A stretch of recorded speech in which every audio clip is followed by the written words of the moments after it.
Is it more effective to use lighter or heavier weights to accelerate muscle development?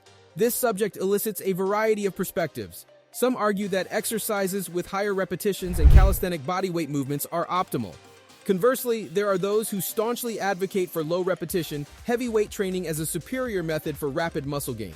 Hence, in today's discussion, we aim to determine which training approach yields the most beneficial outcomes for you, drawing on scientific evidence rather than mere personal views. To accurately determine this, we must first understand the concept of training intensity. In the realm of exercise science, training intensity is defined as the proportion of your maximum single repetition capacity that you can lift.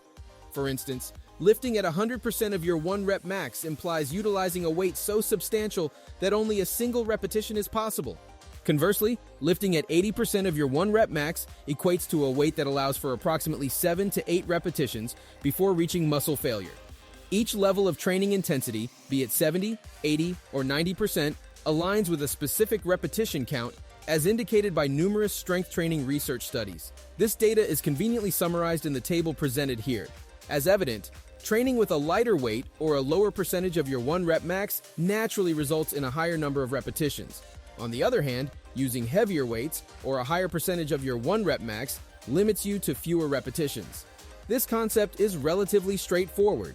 Now, let's explore why certain lifters advocate for lightweight training to maximize muscle growth, recommending sets of 15 to 25 repetitions. Firstly, proponents of high repetition workouts claim superiority due to the significant metabolic stress generated. This stress arises during resistance exercises as a cellular response to depleted energy, leading to the accumulation of metabolic byproducts such as lactate, inorganic phosphate, and hydrogen ions. Secondly, many find high repetition training seemingly more effective due to the pronounced muscular pump and visible enlargement observed in gym mirrors, suggesting an ideal training approach. However, this is not necessarily the case. There's no mystical aspect to lightweight, high repetition pump workouts. Although it's not a poor choice for muscle growth and is favored by many renowned bodybuilders, it's not a miraculous method. For instance, numerous studies indicate that low, moderate, and high repetitions can equally contribute to muscle development. Delving further into these findings, it's revealed that using only 30% of your 1 rep max in very high rep sets can be as effective for muscle growth as utilizing 80% of your 1 rep max in traditional bodybuilding rep ranges. However, before jumping to conclusions that any weight load or rep range is suitable for muscle building, consider the complexities beyond these controlled lab experiments. Specifically, there are 3 key aspects to bear in mind. Firstly, training with extremely low reps, like 1 or 2 per set, is generally not the best approach for muscle growth. This is evident in research that showed 8 sets of single rep max efforts resulted in poorer outcomes compared to 8 sets within the 8 to 12 rep range. Hence, it's crucial to choose a weight that enables you to perform at least 3 reps per set for optimal muscle growth. Secondly, exercising with heavy weights for a low number of reps can be significantly more taxing on your joints and connective tissues than working out with moderate or high rep ranges. Observations from studies also suggest that those who train with low reps tend to have a higher incidence of injuries. Therefore, extremely low rep training may not be suitable if you experience joint discomfort or are more prone to injuries. Moreover, for isolation exercises like bicep curls or lateral raises, training with very heavy weights and low reps is not advisable due to the challenge of maintaining proper form, increasing the likelihood of cheating and using momentum.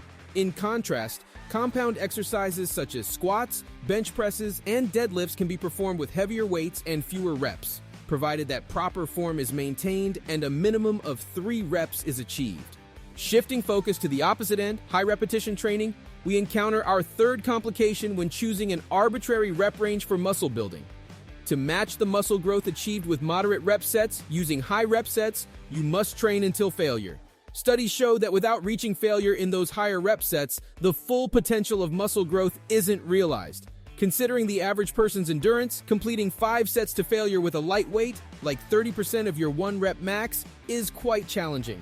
This makes it more effective to perform additional sets in the moderate to lower rep ranges. Imagine this. Using about 30% of your 1 rep max might mean doing 25 to 35 reps. Do you have the stamina for 5 sets of that? Additionally, can you maintain concentration for 25 to 35 reps without succumbing to poor form or giving up before reaching actual failure? For instance, even at 50% of your 1 rep max in a squat, you might find yourself exhausted after just one set. However, it's not advisable to completely shy away from high rep training or any particular rep range. High rep sets can be effectively used for isolation exercises like lateral raises or bicep curls, where fatigue isn't as significant. Research also indicates that muscle growth is enhanced when you incorporate a variety of rep ranges, rather than sticking to the same number of reps every set. This is because different rep ranges activate distinct muscle-building mechanisms in the body. High rep training predominantly stimulates the metabolic stress pathway, leading to low energy levels in the cell and accumulation of lactate, phosphate, and hydrogen ions, all beneficial for muscle growth. Additionally, high rep training is effective for training your slow twitch muscle fibers, which, although not as strong as fast twitch fibers, are more resistant to fatigue. Conversely, low rep heavyweight training generates significant mechanical tension, stimulating muscle growth differently. It activates muscle cell mechanosensors, triggering genetic and hormonal signals for building new muscle tissue. These mechanosensors respond specifically to high levels of tension, highlighting the importance of including low-rep heavyweight training in your routine. Generally, more than 3 reps are optimal for low-rep sets, aiding in injury prevention and expediting muscle growth. Besides providing greater mechanical tension, training with low repetitions and heavy weights is notably more effective in engaging fast-twitch muscle fibers, known for their high force generation but quick fatigue. Another key advantage of heavyweight training is its proficiency in building muscle and enhancing physical strength. Even if your goal is solely muscle size, gains in strength are beneficial for muscle development. Studies have demonstrated that increased muscle activation during exercise accompanies strength improvements. Gains from heavy weight training enhance muscle growth, even in moderate or higher rep sets, because the strength acquired from lower rep training enhances your performance in moderate and high rep sets, enabling you to handle heavier weights and thus promote more muscle growth. To encapsulate, integrating low, moderate, and high rep sets is optimal as each activates distinct muscle growth mechanisms. Practically, focusing primarily on moderate rep ranges is advisable. It strikes a balance, being less demanding than numerous high rep sets and gentler on your joints and tissues compared to lifting extremely heavy weights for fewer reps. Let me share how to effectively blend these rep ranges for maximal results. My preferred method is periodization. This approach involves alternating rep ranges, which can be done per workout, weekly, or monthly. I've observed more substantial outcomes from monthly switches, allowing ample time to adapt and strengthen within a specific rep range.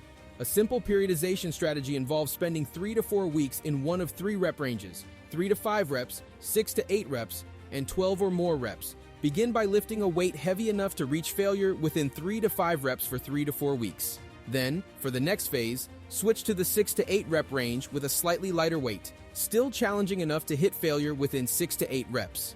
After this period, shift to the 12 plus rep range. Continuously cycling through these ranges not only fosters strength, but also accelerates muscle growth. When revisiting a rep range after weeks or months, aim to increase the weight compared to your previous sessions in that range. If you prefer not to stick to a single rep range for an extended period, you can diversify your workout by including different rep ranges in each session, tailored to your objectives. For instance, if you're more focused on muscle gain than strength, you might allocate 15% of your sets to the 3 to 5 rep range, 70% to the 6 to 12 rep range, and the remaining 15% to the 13 plus rep range. This is just an example. Precise calculations aren't necessary. In practice, this means integrating 1 or 2 heavy sets and 1 or 2 light sets for every 7 sets of moderate reps. Remember, this setup is not a one-size-fits-all solution, but a method to engage all rep ranges for optimal muscle stimulation. Alternatively, if your goal includes strength gains along with muscle building, you could consider doing about 30% of your sets in the 3 to 5 rep range, 60% in the 6 to 12 rep range, and 10% in the 13 plus rep range. For older individuals, those prone to injury, recovering from injuries, or experiencing joint discomfort, a focus on higher rep work is advisable. Older adults in particular benefit from high rep sets due to reduced connective tissue strength and a slower protein turnover rate, which can increase the risk of injury with heavy training.